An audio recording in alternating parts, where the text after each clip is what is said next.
बे समाव नोंथांमोननि गेजेराव माखासे खौरांफोर जथायनानै लाबोनाय जादों। दा बे खौरांफोरा मा नोंथांमोना जोबजासिम नायलांबानो जाबाय आरो बेयाव मिथिखानाय खौरांफोर मोनोबा नोंथांमोना स्किप खालामनानै नेक्स्टखौ नायना लानो हानाय जागोन। दा जोबजासिम नायलांबा नोंथांमोना नुनो मोनगोन फारियै फार्स्टआव नुनो मोननाय जादों जे दुखुनि बाथ्रा जे अखा हानानै हा गिसिखानायनि थाखाय गुवाहाटीनि खारधुलि हिरिम्बाफुरमोननि मोनसे ओनसोलावहाय 21 बोसोर बैसोनि बर' लाइमोन प्रियंका बर' बिथाङा जिउ गोमानांबाय होनदों। दा बिथाङा सासे जाखांफु मोसागिरिमोन आरो सासे कलेजनि फरायसुलिबो मोनबो होनदों।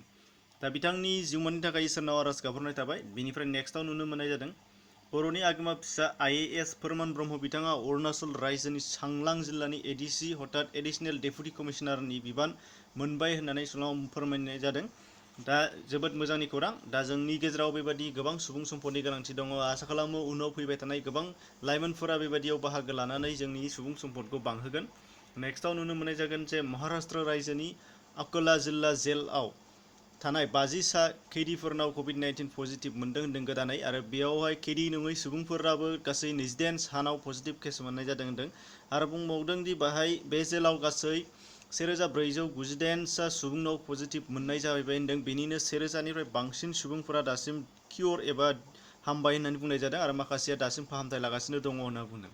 बेनिफ्राय नेक्स्टआव नुनो मोननाय जादों जे आसाम एबा बर'नि आगोमा फिसा सासे CRPF दा बेयाव CRPFआव साख्रि मावनाय आनन्द बसुमतारी बिथाङा COVID-19नि थाखाय जिउ गोमालांबाय होनदों।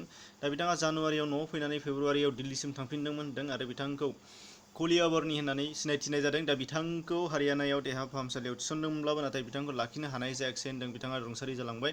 दा बिथांनि थाखाय जिउमाया जाहाथे गोजौआव बा सोरगोआव आलो गोजोनै थाहैनो मोनो बिनि थाखाय आरो न'खरनि थाखाय इसोरनाव आरज गाबहरनाय थाबाय।